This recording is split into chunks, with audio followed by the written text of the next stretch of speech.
Hi, friends. Welcome to a new episode of More Human. Today we have Joana.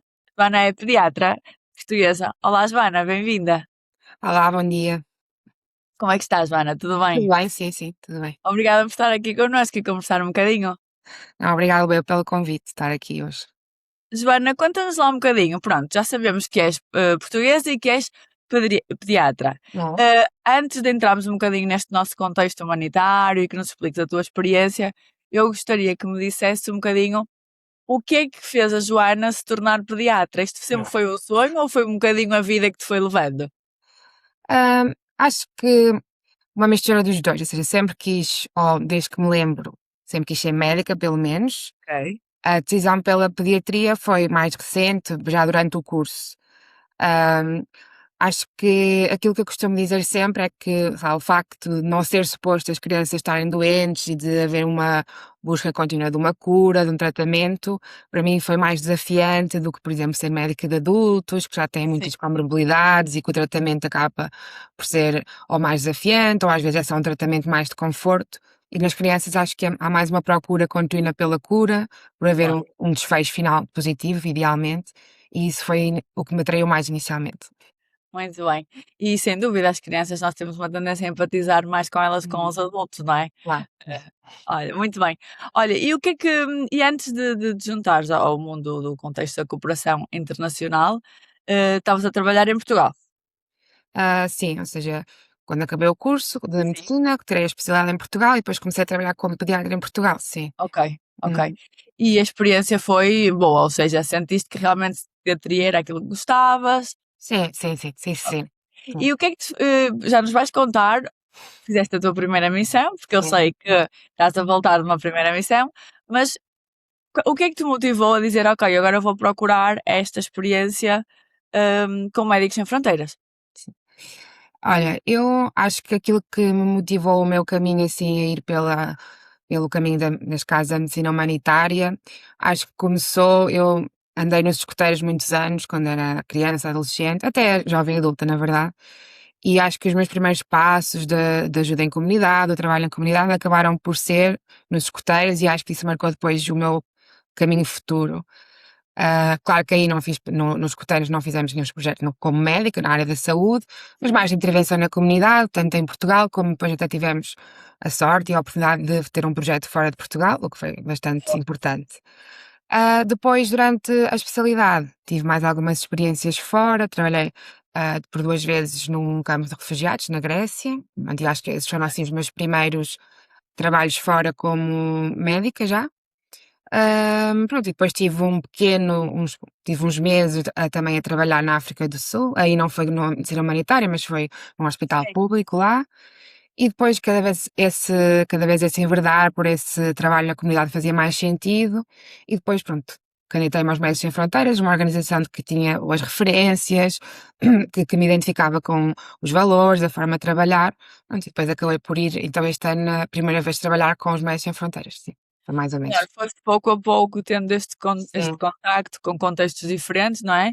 E então parece que aquela vontade de conhecer sim, foi maior. Muito bem. a E crescente. sem dúvida, a MSF, como organização médica, é a maior, a que tem mais operações, a que está presente em dezenas de países, eu diria em todos os conflitos, que lamentavelmente são bastantes. Uhum. Hum, ok, Joana, conta-nos lá. Para onde é que foste como primeira missão e quanto tempo é que estiveste e quando é que foi isto? Então fui para Malakal, que é no Sudão do Sul. Fui agora em fevereiro de 2026 e regressei passado 6 meses, portanto regressei agora há 2 semanas, no início de agosto de 2026. Portanto foram 6 meses em Malakal. Acho super interessante e obrigada, Joana, por te disponibilizares a conversar comigo. No final da tua primeira missão, de logo acabadinha de chegar, eu já estive aí e é uma fase interessante, certo? Sim, é uma fase interessante, é tudo novidade. Também já me tinham dito que isto da primeira missão era uma coisa única. Agora, se tiver outras, certamente já será com outra experiência. Mas de facto, na primeira missão, em que tudo é novidade, em que se calhar também o entusiasmo e a motivação são assim excepcionalmente elevadas, realmente é tudo especial. Acho que sim. Ok. Tenho muitas perguntas, portanto vamos lá ver se eu me organizo um bocadinho. Então é assim, ok, Joana, vamos primeiro falar da parte técnica. Tu, como médica, aprendeste, como especialista, aprendeste, ensinaram-te a fazer as coisas de uma maneira que é de uma maneira transversal, de forma universal, aqui em Uhum. qualquer país da Europa, América do Norte, América do Sul. As guias são praticamente internacionais, com alguns matizes. Quando chegaste a Malacal, ao Sudão do Sul, e começaste a praticar medicina, como é que foi esta medicina? Pronto. Malacal já é um projeto que existe, que os Médicos Sem Fronteiras estão presentes há 12, 13 anos, ou seja, também já é um projeto mais longo, deve ser dos projetos mais longos, pelo menos da MSF Espanha. E isso faz também com que, felizmente, com que haja coisas que já foram implementadas, neste caso antes de eu chegar lá. E, por exemplo, os Médicos Sem Fronteiras têm guidelines, ou seja, protocolos de atuação clínica, muitos na área da pediatria, que já são usados pela equipa lá de forma, ou seja, já de forma definitiva, já estão habituados a usar. E isso facilitou imenso o meu trabalho, porque quando toda a gente trabalha pelas mesmas normas de orientação, é muito mais fácil também de ensinar, de empoderar as pessoas, Certo. já estão habituadas a trabalhar pelo mesmo. Portanto, acho que isso foi uma vantagem, se comparado com ir para um projeto novo, onde é preciso também fazer esse trabalho de implementação de guidelines. Claro que é sempre um trabalho contínuo, mas é mais fácil, e neste caso, para mim, como pela primeira vez que fui, é mais fácil chegar a um sítio onde as pessoas já estão habituadas a seguir as guidelines dos Médicos Sem Fronteiras. E isso foi uma ajuda, sem dúvida. E achaste que houve alguma coisa que se fazia diferente do que tu. Diferente não de que era o contrário, mas como, por Uhum. exemplo, não tens acesso ao mesmo tipo de equipamento, nem tens acesso a todos os fármacos que gostarias, por exemplo. Houve alguma coisa que tu tiveste realmente dificuldade em dizer, uf, isto aqui está-me a custar, porque é uma patologia que eu até nem se vê quase em Portugal, porque já me Uhum. explicarás, há muita patologia que nós, lamentavelmente, existe muito fora do nosso contexto europeu, digamos assim, e que disseste, isto aprendi a fazer diferente e aqui não tenho as ferramentas. Aconteceu. Sim, muitas vezes, sim. Ou seja, hum, apesar desses protocolos de atuação clínica do Mestre Sem Fronteiras existirem e estarem feitos de acordo com as recomendações internacionais, depois na prática há muitas coisas que não se conseguem aplicar e que mesmo esses protocolos já às vezes já dizem, pronto, que caso não seja possível fazer isto, então a alternativa será esta, mas sim, em muitas patologias, por exemplo, patologias infecciosas, em que precisávamos, por exemplo, de segundas ou terceiras linhas de antibiótico e que não estavam disponíveis. Uhum. Também muito prevalente no projeto em Malacal, falta de opções cirúrgicas de tratamento, nomeadamente cardiologia, pronto, temos muitas crianças diagnosticadas com cardiopatias congénitas, ou seja, doenças cardíacas presentes desde o nascimento, e que o único tratamento definitivo, ou pelo menos tratamento curativo, que nós sabemos que Sim. existe, é o tratamento cirúrgico, e que não está disponível no Sudão do Sul, não é só em Malacal, não está disponível no Sudão do Sul, portanto nem sequer há possibilidade de referenciar estas crianças para um hospital mais diferenciado. Ou, por exemplo, também não temos apoio de colegas de neurocirurgia, ou seja, crianças com traumatismos cranianos graves ou com suspeita de algum tipo de lesão intracraniana, também não tínhamos nenhum tratamento cirúrgico a oferecer, portanto, nesses doentes acabava muito por funcionar depois o conceito de cuidados de conforto ou de cuidados também paliativos, que é também algo que temos vindo a implementar, neste caso em Malacal, progressivamente. Ok, ok. Eu imagino que isto de alguma forma pessoal também te tenha afetado, mas antes dessa pergunta eu queria que me contasse um bocadinho, para quem nos está a ouvir, eh, qual é o conflito que existe hoje em dia no Sudão do Sul, assim, com as tuas palavras, de uma forma Uhum. resumida, que faz que precise que organizações internacionais estejam a apoiar a comunidade, as diferentes comunidades do Uhum. país. Pronto, assim resumidamente, então o Sudão do Sul é o país mais novo do mundo, portanto só é o país desde 2000 o país reconhecido mais novo do mundo, só é o país desde 2011. Uhum, Portanto em 2011 foi a independência do Sudão, hoje em uhum, dia que se chama só Sudão, e após a independência do Sudão, o Sudão do Sul entrou num processo de guerra civil, porque no Sudão do Sul existem muitas tribos uhum, grandes, existem principalmente 3, 4 tribos que são assim mais representativas, e após a independência do Sudão começou logo o conflito interno para decidir ou para quem é que seria então o governo do país, portanto quem é que iria governar o país. Portanto, o presidente de uma tribo foi escolhido e depois começaram logo conflitos com a oposição, nomeadamente sempre estes Certo. conflitos tribais. Hoje em dia essa guerra civil acabou, eu acho, desde 2018, Uhum. mas estes conflitos tribais continuam a ser uma realidade do dia a dia. Portanto, o presidente é de uma tribo, existe a oposição composta por pessoas de outras tribos que, embora não estejam em guerra oficialmente, têm muitos conflitos entre si, conflitos informais, de às vezes pessoas que vão a passar na rua de tribos diferentes e que entram em conflito e que que ficam feridas de forma severa. Uhum. Portanto, hoje em dia o conflito é esse. Ahm, e depois isto aliado ao facto de ser um país novo, as infraestruturas públicas não funcionam, portanto, hospitais sem ajuda humanitária não existem, escolas existem muito poucas, não sei dizer percentagens, mas a grande maioria das crianças não frequenta a escola, principalmente se Certo. forem comunidades que, por exemplo, Malacca é até uma Rurais. cidade grande, digamos assim, para o contexto e desenvolvida para o contexto. E há algumas escolas, mas mesmo assim não cobre as crianças todas, mas se formos nos afastarmos uns quilómetros de Malacca, o conceito de escola já não existe. Portanto, é um Uhum. país novo, sem infraestruturas, sem trabalhadores, ah, Mulher deslocados, não é? sim, milhares de Centenas de milhares. deslocados internos que se foram movendo por Uhum. conflito em conflito, e agora mais recentemente também com muitos refugiados que vêm do Sudão. Portanto, neste momento o Sudão está em guerra e Uhum. o Sudão do Sul recebe milhares de refugiados sempre que se deslocam Uhum. do Sudão para o Sul. Pronto, e isso também aumenta muito o número de pessoas no país a precisar de ajuda e depois também Com muita falta de condições, não é? De forma geral. muita falta de condições e depois também é um país que passa por, durante o ano, 6 meses de seca e depois 6 meses de chuvas muitas vezes intensas, que pioram muito a mobilidade das pessoas, o acesso Pois. à comida, às colheitas, os animais, e portanto, para além de tudo, ainda tem esta parte climática que também prejudica bastante, o movimento de pessoas, especialmente no país onde não há estradas, ou as poucas que há são de terra batida, portanto, havendo chuvas ficam inacessíveis, onde muito o terreno é mais pantanoso, portanto, chovendo, há comunidades que só são acessíveis de barco, também os Médicos Sem Fronteiras têm os seus barcos para chegar às comunidades, também fazem este trabalho, porque de resto são essas populações que ficam sem cuidados de saúde neste caso. Então, isto foi uma grande experiência para ti, Joana. Foste para o contexto com muita ação e muito diferente das realidades que tu tinhas conhecido até esse momento. Sim. Portanto, conta-me lá um bocadinho, como é que foi, ou seja, quando tu chegaste, qual é que foi a tua primeira impressão? Como é que tu te sentiste? Houve algum momento que disseste, não, meu Deus, não consigo isto, a carga de trabalho é muito grande, há muito calor, as condições de vida. Qual é que foi a tua primeira impressão? Que imagino que ao longo desse meio ano que estiveste, houve diferentes etapas. Sim. Acho que a primeira impressão mesmo chegar ao país, aterrar no país, mas mesmo depois chegando a Malacal, é de facto, olhar em volta e não haver nada que se reconheça como um café, como um sítio para estar, ou seja, não há mesmo nada.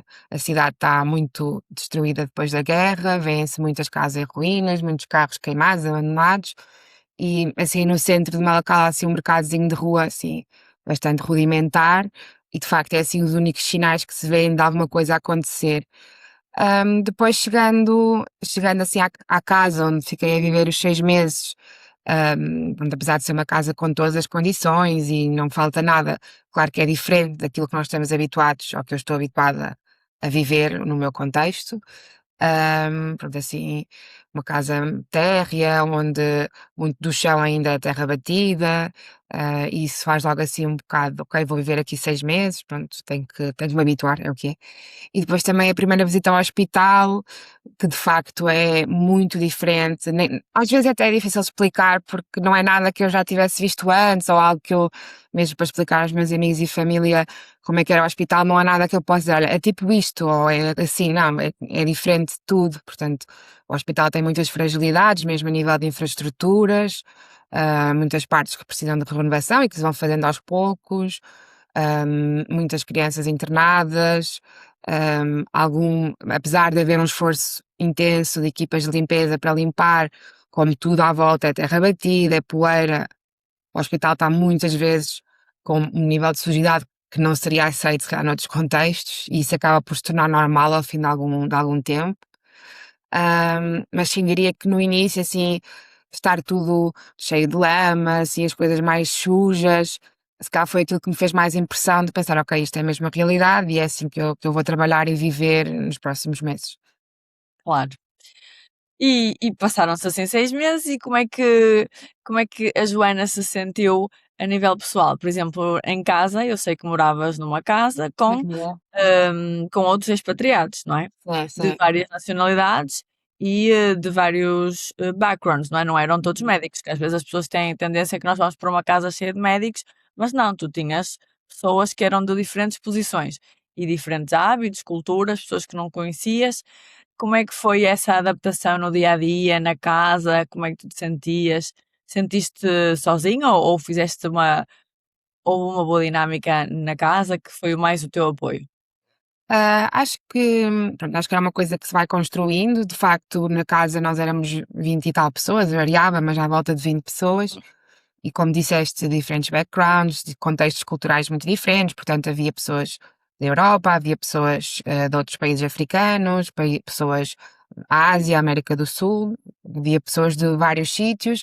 De facto é engraçado perceber os diferentes hábitos culturais que as pessoas têm, mesmo a nível de coisas que comem, o pequeno almoço, almoço, aquilo que lhes dá prazer que lhes faz matar saudades de casa, são coisas tão diferentes, também a forma de conviver.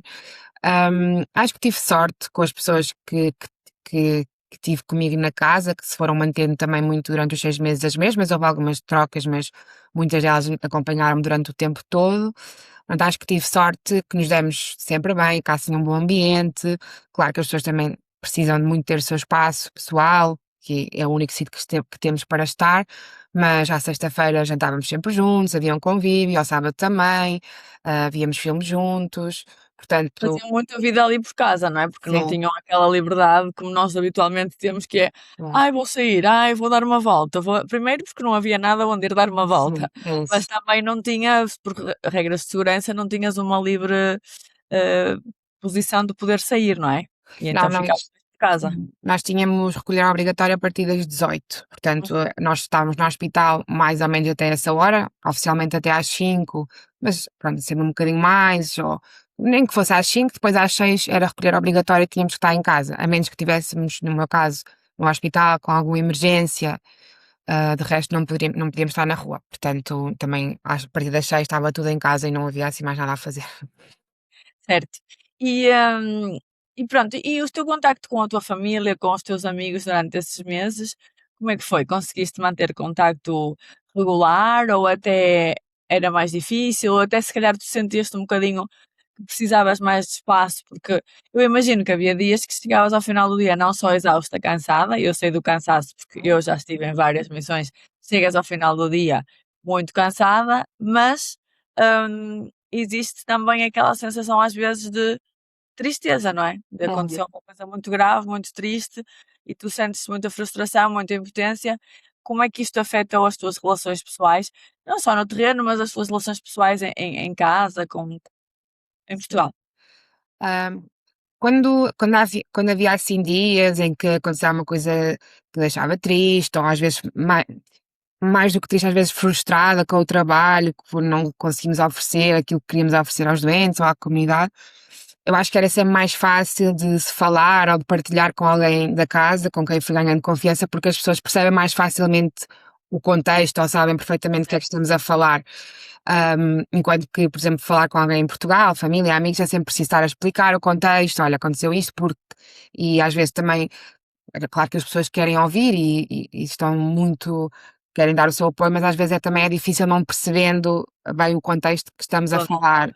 Sim, por isso acho que no dia a dia esse tipo de frustrações eram mais partilhadas entre a equipa, ou seja, entre as pessoas com quem ganhei mais confiança, mas também mantive, por exemplo, com a minha família, acho que falei assim praticamente todos os dias, com diferentes pessoas da minha família e com amigos, claro que não tão frequente, mas também fui mantendo assim um contacto próximo de o que é que estava a acontecer, às vezes uma ou duas vezes também mandei assim um texto mais detalhado para responder a várias perguntas que ia recebendo, mas sim, acho que assim as frustrações do dia a dia, felizmente na casa consegui encontrar pessoas com quem fui partilhando isso de forma mais rápida, mais direta, logo mal chegando a casa, por exemplo. Ok, ok, muito bem. Olha, Joana, tinhas algum ritual para manter a tua. Nós falámos muito, já começaste a entender agora que fizeste uma missão, sobre a nossa saúde mental, não é? O nosso bem-estar, tentar manter-te o mais sereno possível, e cada pessoa faz isto de uma forma muito diferente. Tu tinhas algum ritual no teu dia a dia, sei lá, um momento de escrever, de meditar, de fazer desporto? Ou era mais, pronto, dependendo do dia? Acho que era mais dependendo do dia, não tinha assim nada de forma muito regrada.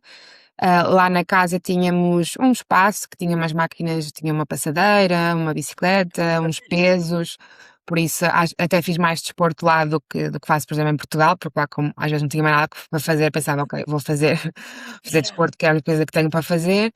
Portanto, fiz mais desporto que em Portugal, é um facto, e acho que isso até foi bom. Também li muito, e também li muito, mas livros aleatórios, sem ser assim de nenhum tema em particular, e também vi séries, diria que foi assim as 3 coisas em que o meu tempo livre em que gastei mais. Ok, ok. E nota-se que é a primeira missão do ano, porque eu imagino que vais fazer mais, depois já te vou fazer essa pergunta, mas à medida que passa o tempo nestes contextos, tu precisas mesmo de começar a criar sei lá, uma rotina tua. Mas também é verdade que depende do contexto, porque eu ainda não estive a Malacal, mas posso entender que as condições da casa não eram particularmente más, pois não, pelo que me Não. estás a dizer, vocês tinham bastante conforto. Sim, não, eu não acho que as condições fossem mais de todo. Ok, muito bem. Isto, que bom ter primeiras missões assim, porque às vezes uma primeira missão num sítio muito, muito rural, sem acesso a nada, verdadeiramente, assusta as primeiras missões e assim tu ainda estás com muito animada, espero eu. Já te vou fazer Mesmo. essa pergunta. Olha, qual foram das coisas que mais sentiste falta quando estavas lá? Que disseste, "Ai, isto realmente é uma coisa que gostaria de ter, que, ou sei lá, comida ou hábito, ou um café, ou uns amigos, ou algo, ou, sei lá, uma rotina. Por exemplo, eu quando estou fora de missão sempre vou ao cinema, todas as semanas. Boa. Claro, lá não podes ir ao cinema. O Sim. que é que para ti foi coisas que tiveste saudades ou que sentiste falta? Eu acho que de uma forma geral foi mesmo a liberdade, ou seja, a espontaneidade de poder sair de casa e olha, hoje vou jantar à casa deste amigo, hoje vou ter com este amigo à praia, ou, acho que foi globalmente sem ser nenhum momento em especial ou fazer nenhuma atividade especial, mas poder sair de casa e fazer as coisas que estou habituada a fazer. Ir ao cinema, sair de ir jantar fora, ir ter com amigos, todas as atividades que são muito banais no dia a dia, que agora faço outra vez sem sequer pensar nelas, lá de facto não havia nenhuma possibilidade disso acontecer. Hum, de comida, também obviamente que tive saudades de muita coisa e também tive saudades de. Claro que nós tínhamos a comida feita para nós, porque tínhamos lá cozinheiros em casa e isso é uma sorte mesmo, chegar a casa e ter lá comida, mas às vezes aquilo, ai, apetecia-me outra comida e não dá mesmo para comer outra coisa a não ser isto, ou não dá, obviamente não existe Uber Eats ou nada que se assemelhe a isso, e pronto. E isso ao final de 6 meses, ao final de algum tempo, custa um bocadinho, sempre a mesma comida, não poder escolher o que como, não Claro, poder escolher o que faço nos meus horários, isso ao final de 6 meses já começa a custar um bocadinho, sim. claro. Tu conheceste, ou seja, é uma realidade que lamentavelmente para milhões de pessoas no mundo é o dia a dia, para nós não é, e nós não temos essa noção, não é? Nós lá está. Ir sair, ir beber qualquer coisa, ou ir fazer ali, ou ir correr lá fora. É normal, não é? Não, nós não temos que realmente pensar muito sobre essa ação e depois conheceste um contexto então em que realmente estas coisas básicas, banais, afinal até nem são tão básicas nem são tão banais, não é? Uhum. Imagino que além destes exemplos que me deste, outros, como também falaste no início, crianças que não podem ir à escola, ou mesmo falta de cuidados médicos, ou falta de comida. Como é como é que te sentiste e como é que te sentes agora que estás a voltar ao processar toda essa informação pronto, de ter visto uma realidade completamente diferente de não, de não haver? Sim. Hum, voltando agora à casa, rapidamente depois as coisas também se tornam normais outra vez, ou seja, nos primeiros 2, 3 dias foi estranho estar aqui e poder fazer o que quisesse e pensar que Malacal ficou lá e que as pessoas continuam lá, ou seja, porque eu saí, mas as pessoas continuam lá. Essa ideia ao início era estranho, mas também acho que facilmente depois voltamos aqui às nossas rotinas, às nossas pessoas, e agora parece que já estou aqui há imenso tempo outra vez. Lá o que era estranho era, penso, porque não éramos só nós que éramos pessoas internacionais a viver lá que não tínhamos nada para fazer. As pessoas lá efetivamente também não têm nada para fazer. Ou seja, mesmo, por exemplo, às vezes acontecia médicos que estavam de folga, que não estavam a trabalhar, encontrá-los no hospital. "Se não estás a trabalhar, estás aqui a fazer o quê? Ah, não tenho nada para fazer, aqui no hospital temos internet, então vim para aqui." Isso era muito frequente, encontrar pessoas que estavam de folga já só no hospital porque não há mesmo mais nada para fazer. Também muito dos nossos trabalhadores locais dos Médicos Sem Fronteiras não têm lá as suas famílias, decidiram deslocar as famílias do país, ou pelo menos em Malacal não estão, algumas estão na capital do Sudão do Sul, mas a maioria está fora do país, portanto, efetivamente, as pessoas também estão lá muito sozinhas Uhum. e isso também se nota. Claro. Olha, e uma pergunta que te devem ter feito com muita frequência. A nível de segurança, houve algum momento em que tu tiveste medo antes de ir, depois estando lá, em que sentiste medo, receio? Antes de ir, sim, porque não sabia para o que é que ia e as pessoas dão-nos muitos briefings e muitas conversas sobre segurança, sobre como nos comportarmos, sobre como agir caso aconteça algum episódio em que a nossa segurança está comprometida. E claro que nós vamos sempre achar que isso vai acontecer e que, bem, se me falaram disto é porque possivelmente pode ser uma realidade. E portanto, claro, antes de ir, claro que sim, tive medo, principalmente do desconhecido, que não sabia o que é que ia encontrar. Chegando lá, nos primeiros tempos, acho que também tive mais receio porque não conhecia, ou seja, nós, por exemplo, para ir de casa ao hospital só tínhamos que atravessar uma rua e podíamos ir a pé, mas claro que nos cruzávamos com pessoas e, ok, não sei, nos primeiros tempos era mais, ok, será que estas pessoas, será que é tranquilo estar aqui a passar? Claro que nós, quando vamos com os Médicos Sem Fronteiras, primeira coisa, temos que confiar naquilo que eles nos dizem, que a organização nos diz, portanto, se é seguro atravessar a rua, é porque é seguro, portanto, ok, vamos.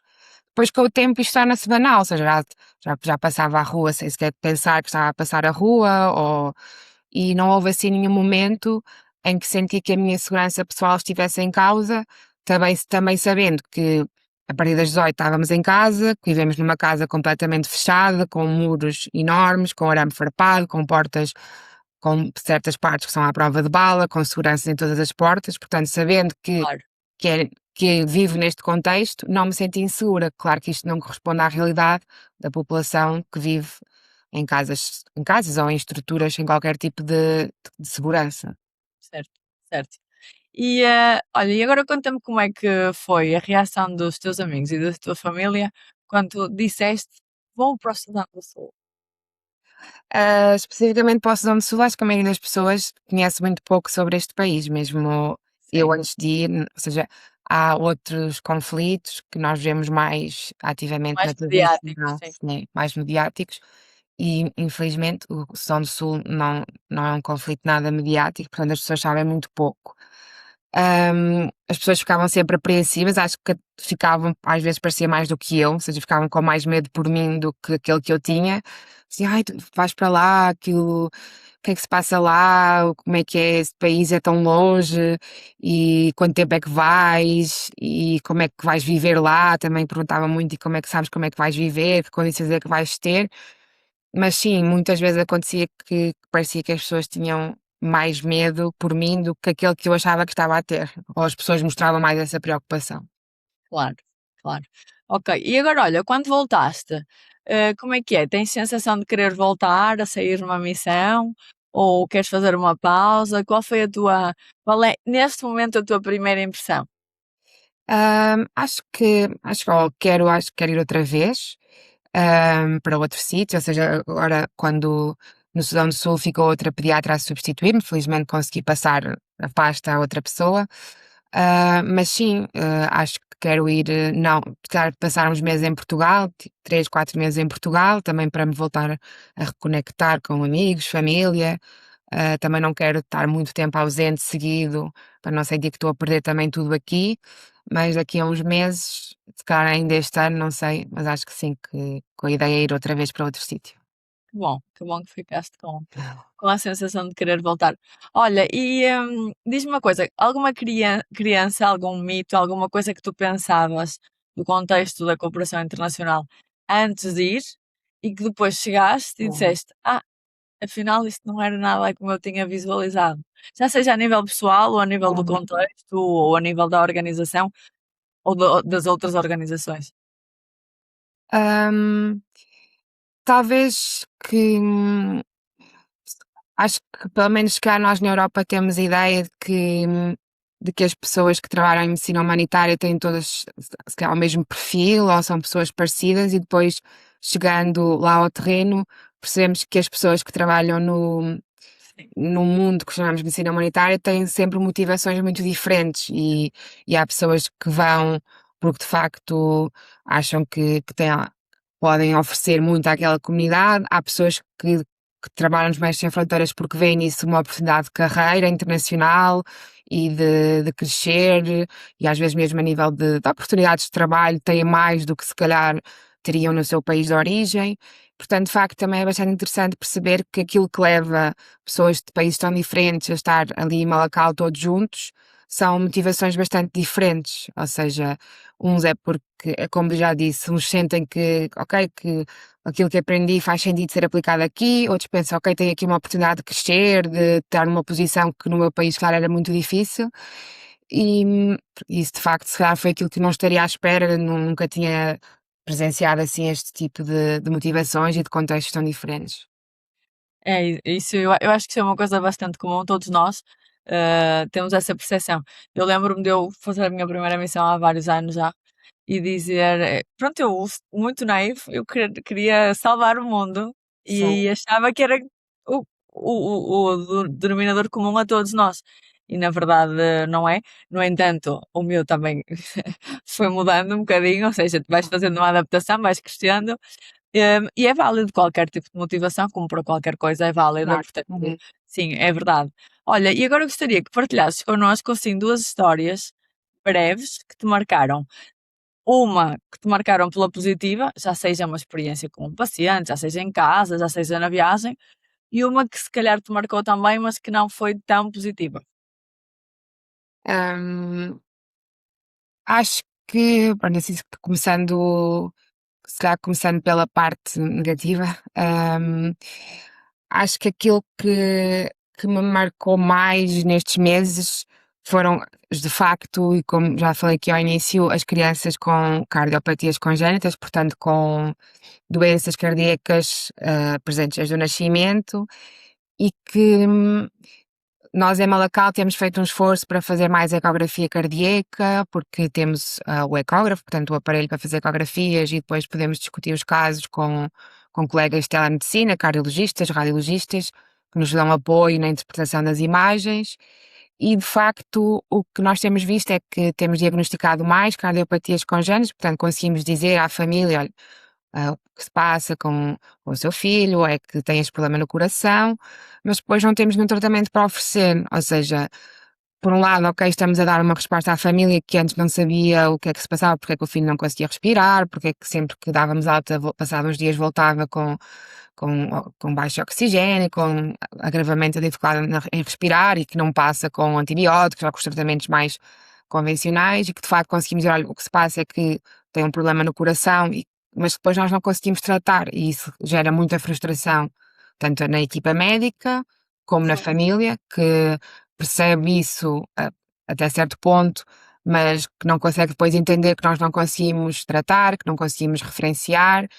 Então, agora o que acontece é que temos alguns doentes a viver cronicamente no hospital, portanto temos pelo menos uma menina de 2 anos que já está no hospital desde dezembro do ano passado, portanto agora a fazer 9 meses, e que é uma doença cardíaca, que neste momento não conseguimos tirar o oxigênio, não há forma nenhuma, nós tentámos várias soluções de que ela fosse com oxigênio para casa, mas sendo que em Malacau não há eletricidade, portanto é impossível ligar um concentrador ou algum dispositivo de oxigênio à corrente. Portáteis não têm muito pouca bateria, muito pouco vida útil para se conseguir dar alta a uma criança assim. Não existem infraestruturas, ou seja, por exemplo, uma unidade de cuidados continuados, alguma coisa nós pudéssemos dar alta para essa unidade. Portanto, aquilo que acontece agora é que temos essa menina já há mais tempo e temos mais um ou dois há menos tempo, mas de facto temos neste momento crianças a viver no hospital por falta de soluções, neste caso, de tratamento cirúrgico, e isso é uma coisa que é bastante frustrante para toda a gente, para além de que aumenta ou seja, aumenta o, a capacidade a capacidade do hospital, o trabalho que o hospital tem, sabemos que temos sempre aqueles doentes, diminui o número de camas disponíveis para receber doentes agudos. No fundo, é como se estivéssemos a desenvolver uma unidade de doentes crónicos ali por falta de opções terapêuticas. Isso é bastante triste, era uma coisa que falávamos bastante entre nós. Claro, claro, eu entendo perfeitamente, porque, sobretudo, ou seja, eu acho que toda a gente tem esse sentimento, mas os médicos, os enfermeiros que estão aí com o paciente, é sempre um sentimento que é triste e, sobretudo, o que disseste no início é frustrante, porque gostarias de poder fazer, não é? Mais. Claro. Ok. Conta-me lá então alguma memória de alguma situação positiva que te faça sorrir. Positiva, acho que tivemos também uma menina mais ou menos também da mesma idade, 1 ano e meio, com um diagnóstico de epidermose bulhosa, portanto é uma doença em que as pessoas têm, neste caso a criança tem uma pele muito sensível, muito frágil, que ao mínimo toque surgem feridas graves e é uma doença muito incapacitante e que já tinha estado em outras unidades de saúde antes e que nunca tinham feito o diagnóstico, que tinha sempre diagnosticado como infecção da pele, tratado com antibióticos, mas claro que não tinha resolvido. E esta criança chegou-nos bastante, nesse caso, com uma infecção cutânea, ou seja, tinha essa doença de pele, mas por falta de cuidados tinha sinais de infecção, bastante desnutrida, com anemia grave e, e conseguimos então fazer esse diagnóstico, explicar à mãe o que é que se passava, que apesar de ser uma doença crónica, havia alguns cuidados que nós podíamos oferecer que iam melhorar bastante a qualidade de vida. Ao início a mãe estava assim muito desconfiada ou muito reticente em receber os nossos cuidados, também porque lhe explicámos que parte dos cuidados passava por a criança estar com ligaduras, com pensos constantemente, e isso também existe algum estigma relativamente a isso, a ter assim uma criança toda enfaixada, digamos assim, mas também com a ajuda de pessoas que falam bem a mesma língua que a mãe, que são da mesma comunidade, que são conhecidos, acabámos por lhe conseguir explicar de facto era o melhor que conseguimos oferecer à criança e que neste caso nem era por estarmos em Malacal, é uma doença que a nível global não tem neste momento nenhum tratamento disponível, portanto acaba por se tornar, não é mais fácil, mas acaba por se tornar mais reconfortante quando dizemos isso, olha, não é porque está aqui, é só mesmo porque esta doença não tem tratamento a nível global. E depois conseguimos então começar a convencer a mãe a fazer os tratamentos, a aplicar os pensos diários com a ajuda da enfermagem e de facto a criança melhorou muito a nível de conforto, porque antes estava sempre a chorar, sempre com dor. Nós também iniciámos cuidados de dor, portanto medicação oral, e a criança melhorou imenso, começou a andar, a sorrir para nós, e a mãe também ficou muito mais feliz, muito mais confortável. E esta criança teve assim mais que 1 mês internada connosco a fazer todo este processo.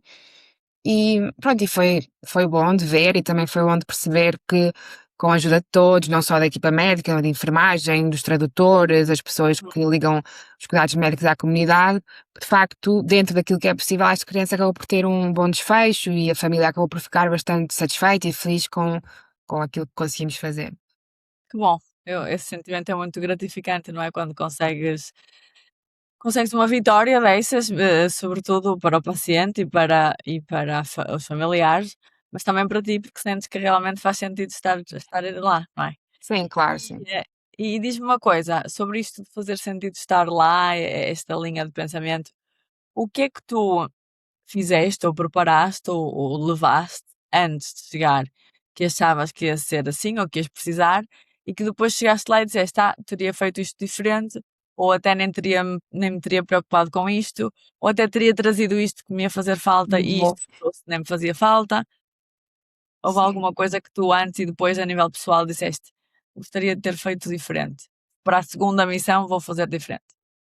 Hum, Acho que talvez se conseguir, mesmo do ponto de vista médico, perceber melhor o contexto, porque para uma primeira missão há tantas coisas para perceber, tantas coisas para globalmente, mesmo perceber a forma como os Médicos Sem Fronteiras funcionam, toda a organização, e acho que agora que essa parte já foi ultrapassada, numa próxima missão, acho que é conseguir perceber melhor antes, ou seja, quais é que são as reais necessidades e as patologias mais frequentemente vistas, e conseguir também focar mais, ou seja, no estudo, na preparação dessas patologias, e se calhar mais do que aquilo que está nas guidelines dos Médicos Sem Fronteiras, também conseguir perceber melhor que outras soluções é que existem, caso não consigamos fazer pelas guidelines.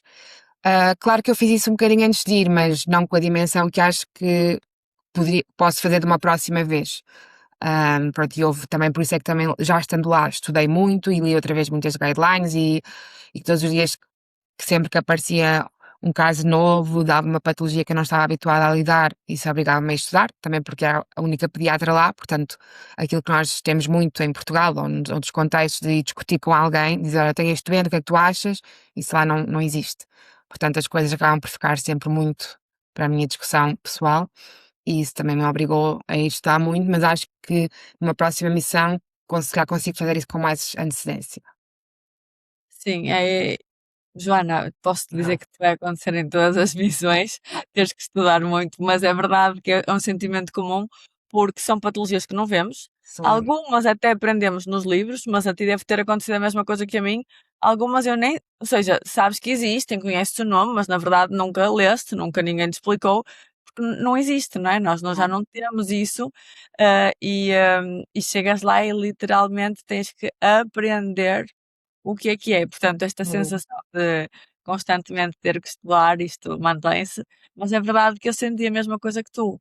Não ter colegas com quem possas discutir, não é? De género, olha, eu acho isto, mas o que é que podemos fazer? Isso é também bastante challenge, não é? Claro. Quando é um challenge bastante grande quando não tens aquele apoio que estamos habituados, não é? Ou seja, Uhum. nós formámos e começámos a trabalhar de uma certa maneira. Claro. Depois, quando tens que fazer uma adaptação, aí nisso custa, não é? Certo. Muito bem.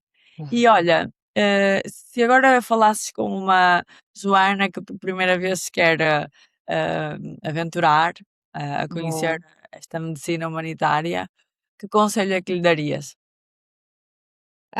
Acho que assim, globalmente, diria que, ok, se é uma coisa que queres fazer, faz, porque se já queres fazer, significa que já sentes que tens alguma coisa para oferecer e que estás numa posição em que sentes, ok, isto pode fazer sentido para mim, portanto, o que eu diria é, olha, informa-te principalmente sobre a organização com que vais, ou seja, antes, por exemplo, antes de candidatar aos Médicos Sem Fronteiras, percebe como é que é a organização, que valores é que a organização defende, se te identificas ou não com esses valores, se faz sentido para ti, por exemplo, um pediatra, o mínimo tempo exigido são 6 meses, portanto não há possibilidade em condições, a não ser condições muito excepcionais, diz, por exemplo, menos tempo que isso, 3 ou 4 meses, portanto, no mínimo 6 meses, com estas condições, que é uma situação provavelmente de conflito ou uma situação instável. Uhum. Portanto, diria, informa-te bem sobre o sítio para onde queres ir ou sobre a organização, que tipo de sítios é que podes ser deslocado, e sabendo isso e continuando a querer ir, então aí acho que candidata-te porque se tens essa vontade entre ti, acho que faz sentido pelo menos experimentar se depois lá também continua a fazer sentido. Muito bem. Uma última pergunta, Joana, porque o tempo passa muito rápido, agora estou a ver. E gostava só de saber uma coisa, assim para terminar. Hum, Achas que mudaste? Achas que há uma Joana um bocadinho diferente, depois de voltar de Malacca estes 6 meses? Ou achas que és a mesma pessoa? Hã, acho que todas estas experiências e quanto mais fizer, acho que eventualmente acabam por moldar a nossa personalidade. Acho que talvez venha mais descontraída, mais preparada para lidar com dificuldades, ou seja, talvez mais desenrascada, não só do ponto de vista pessoal, mas também médico. Ah, algumas situações que passei em Malacal que antes pensava, sei lá, um tipo de doente que se me chegasse ao hospital antes começava logo, ai meu Deus, o que é isto? E agora é mais, ok, já acho que já vi isto vezes suficientes e já me sinto mais à vontade. Portanto, sem dúvida, mais desenrascada, pessoalmente e profissionalmente, acho que sim. Que bom, que bom. Olha, Joana, fico muito contente. Obrigada por teres Obrigada. partilhado este bocadinho comigo, connosco. E pronto, muito ânimo para a tua próxima missão. Com certeza que depois Eu vou gostar de falar contigo quando voltares de uma segunda missão para me contares qual foi a experiência, porque pode ser um contexto, um continente completamente diferente, portanto, Uhum. de certeza que vais ter mais coisas para nos contar. Por isso, muito obrigada, um beijinho para ti. Obrigada, beijinhos, obrigada.